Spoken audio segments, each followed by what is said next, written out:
ক্রিকেটের ছোট ফরম্যাট টি-20-র সঙ্গে মানিয়ে নিতে সময় লেগেছে বাংলাদেশের। এটা সত্যি, এর বড় প্রমাণ ভারতের বিপক্ষে এখনও একটি জয়ও নেই বাংলাদেশের। আর নিদহাস ট্রফির আগে ঢাকায় শ্রীলঙ্কার কাছে টি-20 সিরিজে হার।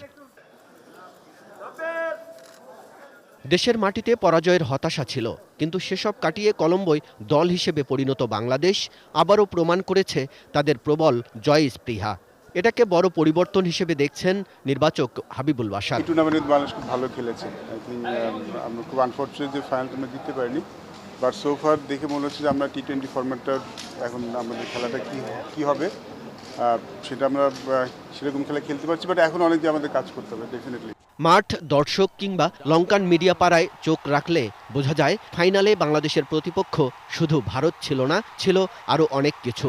মাঠে প্রতিপক্ষের চোখ রাঙানি আর মাঠের বাইরের বৈরী পরিবেশ সত্ত্বেও সেরাটাই দিয়েছে বলে মন্তব্য সাবেক অধিনায়ক নাইমুর রহমান দুর্জয়ের। অনেক কিছুই আমাদের এগেনস্টে ছিল, যেমন সাপোর্টার প্রেশার বলেন, মিডিয়া, অনেক কথাবার্তা হয়েছে গত 2-3 দিনে শ্রীলঙ্কার সঙ্গে ম্যাচ নিয়ে। কেউ বুঝতে পারবে না যে আসলে শ্রীলঙ্কার মাটিতে খেলা হচ্ছে, যে কেউ ভাববে যে আসলে ইন্ডিয়ার মাটিতে খেলা হচ্ছে।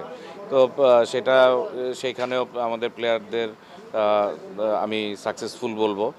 এই ত্রিদেশীয় সিরিজে একটি ম্যাচেই ছিল যাবতীয় নাটক আর উত্তেজনা। শ্রীলঙ্কার বিরুদ্ধে গ্রুপ পর্বের শেষ ম্যাচে আম্পায়ারের সিদ্ধান্তের প্রতিবাদে দল উঠিয়ে নিতে চেয়েছিলেন সাকিব।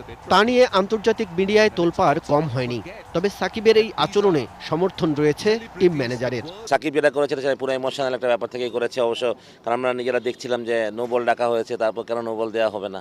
হয়তোবা একটু বেশি প্রতিবাদের ভাষাটা হয়ে গেছে হয়তোবা, যেহেতু টিভি ক্যাম যেটা ইন্টারন্যাশনাল গেম হয়তোবা, বাট আমি মনে করি যে আবার একদিক থেকে সাকিব ওয়াজ এগ্রেসিভ, এটাই হওয়ার দরকার ছিল।